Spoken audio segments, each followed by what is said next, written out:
ছাদে গিয়ে দেখি সেতু অনেকটাই খোলামেলা পরিবেশে দাঁড়িয়ে আছে।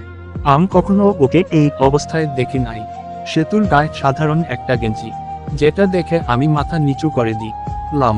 এখন আমার নিজের কাছেই লজ্জা লাগছে কেন যে এখানে আসলাম। শুনছি মেয়েরা যখন একা থাকে তখন এসব পরে। মিতুকে ও মাঝে মাঝে এসব গেঞ্জি পরতে দেখছি আমি। সেতু আমাকে দেখে একটা হাসি দিল। মাহি আমার কাছ থেকে নটা নিয়ে বলল, দুলাভাই তোমরা কথা বল, আমি নিচে আছি, তোমাদের বিরক্ত করে লাভ নেই। মাহি যেতেই সেতু আমাকে প্রশ্ন করলো, তার সব মিলিয়ে কেমন আছে। সেতুর এই প্রশ্নটা শুনে আমি একটু দ্বিধায় পড়ে গেলাম। ও জানে আমার পরিস্থিতি, তাও কেন এই প্রশ্ন করলো? কি স্যার, আমি ভুল কিছু বলে ফেলছি নাকি? না, হঠাৎ করে এই প্রশ্ন করলে তাই একটু অবাক হলাম। আচ্ছা এসব বাদ দিন স্যার, আপনার মন মানসিকতা যে এতটা নিচ সেটা আমি আগে জানতাম না। কি বলতে চাইছো সেতু তুমি? আমার মন মানসিকতা নিচ মানে? বাবা বলছে দেখে আপনি আমাকে বিয়ে করতে রাজি হয়ে গেলেন। একবার আপনার বয়সটা দেখুন আর আমারটা দেখুন। নাকি আমাদের এই বাসাটা আপনার নামে লিখে দিবে দেখে আমাকে বিয়ে করতে রাজি হয়ে গেলেন। আপনার কাছ থেকে আমি এসব কখনো আশা করি নাই। যতদিন আপনার কাছে আমি পড়াশোনা করছি অনেকটাই সম্মান করছি আপনাকে, কিন্তু আজকে কি বলবো বলার ভাষা নাই আমার কাছে।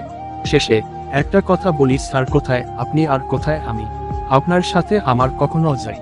একবার চিন্তা করে দেখুন না, আমার জীবনটা কেন নষ্ট করতে চাইছেন?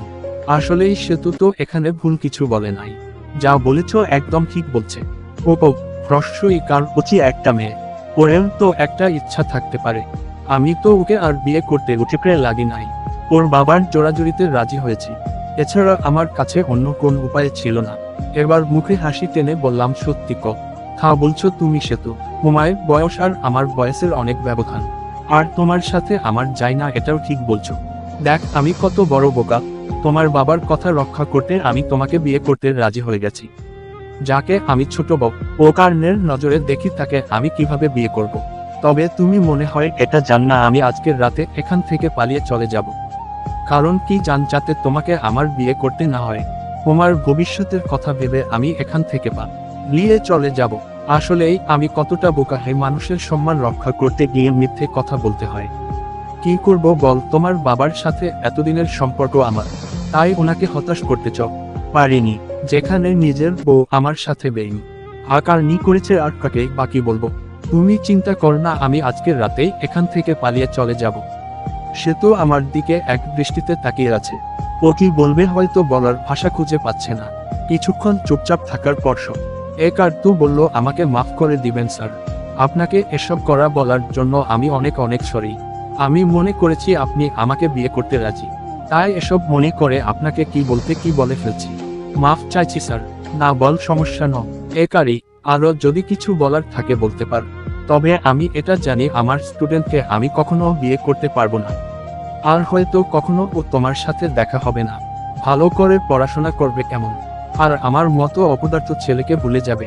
সত্যি আমি খুব খারাপ একটা ছেলে। এবার সেতু ছলছল চোখে আমার দিকে তাকিয়ে বলল, আমার ভুল হয়ে গেছে স্যার, আমাকে মাফ করে দিন। আপনার পায়ে ধরে বলছি, সত্যি আমি না জেনে শুনে আপনাকে অনেক কথা বলে ফেলছি। আরে না, মাফ চাইতে হবে না। তোমার উপর আমার কোন অভিযোগ নেই। তবে আজকে নিজেকে খুব অসহায় লাগছে, এমন পরিস্থিতিতে কাউকে পাশে পেলাম না। আমি আছি স্যার আপনার পাশে। সেতুকে ধন্যবাদ দিয়ে বললাম, তুমি আমার ছোট বোনের মতোই। অনেকটা সময় হয়ে গেছে, আমাকে এখান যেতে হবে। সত্যি আপনি চলে যাবেন? খুব না গেলে তোমার বাবা অনেক ঝামেলা করে দিবে। স্যার আমি একটা কথা আপনার কাছ থেকে জানতে চাই। খুব বল। একটা সাধারণ আকার ইন দেওয়ার কারণে একটা ফ্ল্যাট আপনার চলে গেল, কিভাবে সম্ভব স্যার? আমার তো বিশ্বাস হচ্ছে না। তোমার কাছে বললে তুমি কাউকে তো বলবে না? আরে না স্যার, বলেন। কালকে সকালে মাহি যখন মৃত্যুর কথা বলছিল, তখন মার মনে একটু সন্দেহ লাগছিল। আর আমি ওকে রিফাতের সাথে কথা বলতেও দেখেছি, তাই আসল কাগজপত্র সব সরিয়ে নকল কাগজপত্র ঢুকিয়ে দিয়েছি। বলা তো যায় না, মেয়েদের মন যা ইচ্ছা তাই করতে পারে। আর দেখ, শেষমেশ আমারও অনুমান সঠিক হলো। আমি সকালে অফিসে যাওয়ার পর মৃত্যু আমার পকেট থেকে চাবিগুলো চুরি করে সব কাগজপত্র সরিয়ে নিয়েছে হয়তো। তাহলে যেই কাগজের সাইন করছেন সেটা নকল। এই তো বুঝে গেছো। এজন্যই তো আমি বেশি আর কষ্ট করি নাই। একটু অভিনয় করলাম যাতে ওরা বুঝে যে আমি সত্যি সত্যি দিয়ে দিয়েছি। কিন্তু আমি এতটাও বোকা নয়। তাহলে আপনার বাসায় আপনি চলে যান। ওদের এখানেই বের করে দেন। আমার এক বান্ধবীর বড় বোন পুলিশে চাকরি করে। যদি বলেন তো না থাক কিছু করতে হবে না। তাহলে এখন আপনি কি করতে চাইছেন? কি আর করব, বাড়িতে গিয়ে কয়েকদিন বেরিয়ে আসব, পরে একটা বিয়ে করে একেবারে সরাসরি সম্পূর্ণ পরিবার নিয়ে এখানে চলে আসব। তাহলে সত্যি আপনি বিয়ে করবেন? তবে এখন না, আরো অনেক পরে। মৃত্যুকে দেখাতে হবে না ওকে ছাড়াও আমি পরিপূর্ণ। আপনার উপর আমার সম্মান আরো অনেক বেড়ে গেল। সত্যি আপনার মন মানসিকতা অনেক ভালো। এখন সত্যি বাবা মায়ের মতো আমারও ধারণা এসে গেল যে সত্যি আপনি অনেক ভালো। আমি এখন আর না করব না। যদি আপনি চান। সেতুকে থামিয়ে বললাম, তুমি আমার ছাত্র, তাই ছাত্রের মতোই থাক। অন্য কিছু একদম মাথায় ঢুকাবে না কেন।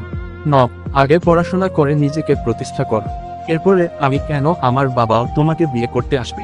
সেতু হাসি দিয়ে বলল, সত্যি স্যার। আরে একটু মজা করলাম আর কি তোমার সাথে। এখন মাহির কাছ থেকে ফোনটা এনে আমাকে দিয়ে দাও, এখান থেকে চলে যাব। কেন, দরজা দিয়ে যান। তোমার বাবা মা একটু টের পেলে আমাকে আর যেতেই দিবে না। আচ্ছা স্যার, তাহলে আপনি একটু অপেক্ষা করুন, আমি আসছি। কিছুক্ষণ পর সেতু হাতে ফোন নিয়ে ফিরে আসল আমার হাতে ফোনটা আর কিছু টাকা ধরিয়ে দিয়ে বলল, আমার মাসের বেতন।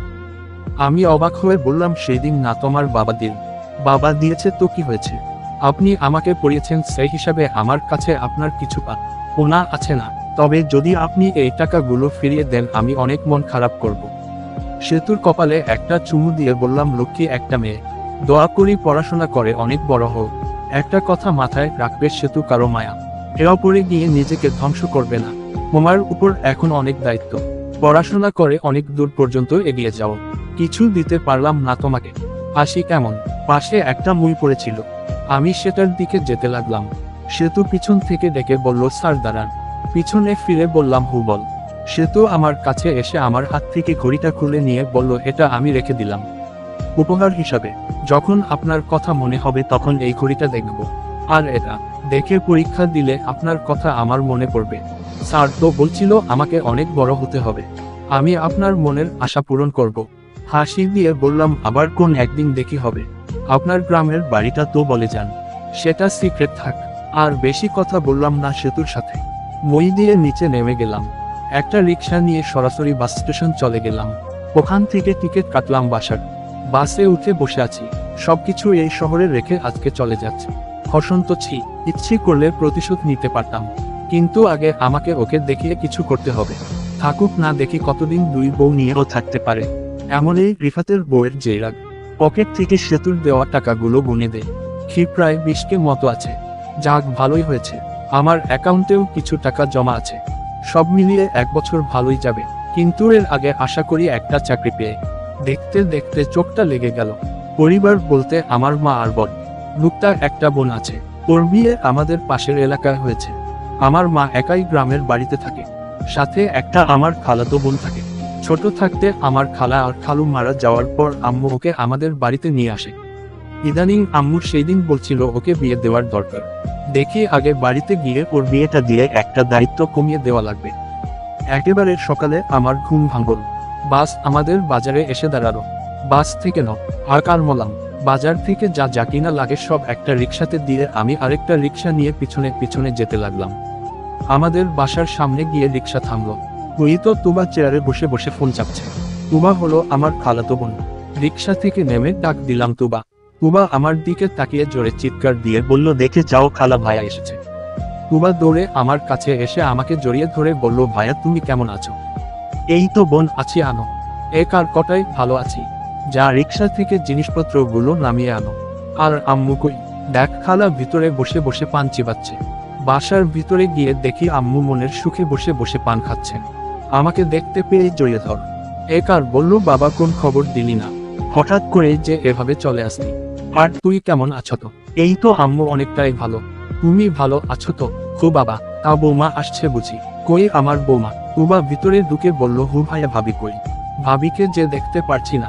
পরে বলবো, আগে আমাকে কিছু খেতে দাও আম্মু, আমার অনেক খিদে পেয়েছে। আচ্ছা বাবা, তুই বসো, আমি ভিতরে গিয়ে দেখি কি আছে।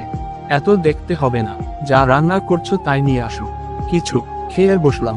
এখন শরীরটা একটু ভালো লাগছে। এর মাঝে তুবা প্রশ্ন করলো, ভাবি কই? আমি আস্তে আস্তে সব বললাম। সব শুনে আম্মু বলল, আমি আগেই তরে বলছিলাম বাবা প্রেম করে বিয়ে করিস না। কিন্তু আমাদের কথা তো তখন আরশো হ্রস্ব উকার নছি না। যা হয়েছে হয়ে গেছে, সেই নিয়ে আর চিন্তা করলে কি হবে। এখন বল, আমাদের বাসটা তাহলে কি চলে গেল? কিছুই হয় নাই, সব আছে। কয়েকদিন পর ওখানে গিয়ে ওদের লাথি দিয়ে বের করে দিব। এখন এসব কথা ছাড়, আপুকে বলছো আমি আসছি যে? তুবা ভাইয়া আমি বলছি। আর আপু মনে হয় কিছুক্ষণের ভিতরে চলে আসবে। আম্মু তুবাকে বলল আমার ছেলের জন্য ভালো কিছু রান্না কর তোমা, অনেক দিন পর ছেলেটা আসছে। আরে আম্মু লাগবে না কিছু, এটা কি পরের বাড়ি? তাও তো তুই এতদিন পরে আসলি। এখন শুন বাবা, তুই আসলি অনেক ভালো হয়েছে। আমাদের পাশের এলাকার তর রহিম চাচাকে চিনিস না? রহিম চাচার সাথে আমার বাবার ভালো একটা সম্পর্ক ছিল। বাবা মারা যাওয়ার পর তেমন কোন যোগাযোগ হয় নাই ওনার সাথে। শুনছি উনি নাকি বড় একটা কোম্পানির মালিক, আর ছোট ছোট কোম্পানি আছে নাকি তার। অনেক বড়লোক হয়ে গেছে ওনারা। থাক, এদের কথা বলে আর কি করব, নিজের চিন্তা করেই বাঁচি না, আবার পরের চিন্তা। আম্মু চিনি তো রহিম চাচাকে। কেন, কি হয়েছে? ওনার বড় মেয়ের বিয়ে এই শুক্রবারে, আমাদের সবাইকে দাওয়াত দিয়েছে যেতে। আর যেহেতু তোর বাবার সাথে ভালো একটা সম্পর্ক ছিল, যেতে তো হবেই। আচ্ছা, সে পরে দেখা যাবে। দাওয়াত যেহেতু আসছে সেহেতু তো যেতে তো হবেই। এর মাঝে আপু এসে ভাই ভাই বলে আমাকে জড়িয়ে ধরলো। কেমন আছো আপু? আগে ভালো ছিলাম না, এখন অনেকটা ভালো আছি। দুলাভাই আসে নাই আপু? কাউকে কিছু বলতে পারছি। তুই আইছো তো দেখে দৌড়ে চলে আসছি। আর মিতু কই রে? মিতুকে তো দেখতে পারছি না। আম্মুর কাছ থেকে শুনিস। তুবা ব্যাগ থেকে একটা লুঙ্গি বের করে দিত। গোসল করতে হবে। বাসা থেকে বেরিয়ে পুকুর পাড়ে চলে গেলাম। আর কতদিন পর পুকুরের পানিতে গোসল করব, মজাই আলাদা। আগের কথা মনে পড়ে গেল, স্কুল জীবনে একটা মেয়ের সাথে আমার প্রেম ছিল, আর পড়ালেখার কারণে শহরে গিয়ে ওকে ভুলে গেলাম। আবার নতুন জীবন শুরু হলো শহরে। আর এই পুকুরের মালিক জিদি, তার মেয়ের সাথে আমার প্রেম ছিল। এখন এক্স গার্লফ্রেন্ড। বিয়ে হয়ে গেছে নাকি সেটা বলতে পারি না। আম্মুকে যদি এই বিষয়ে কিছু বলি জুতা দিয়ে আমাকে পিটাবে। এই মেয়ে একার আম্মুর পছন্দ ছিল না বেশি একটা, তাই তো আমাকে শহরে পাঠিয়ে দেয়। লুঙ্গিটা নিচে রেখে পানিতে নেমে গেলাম।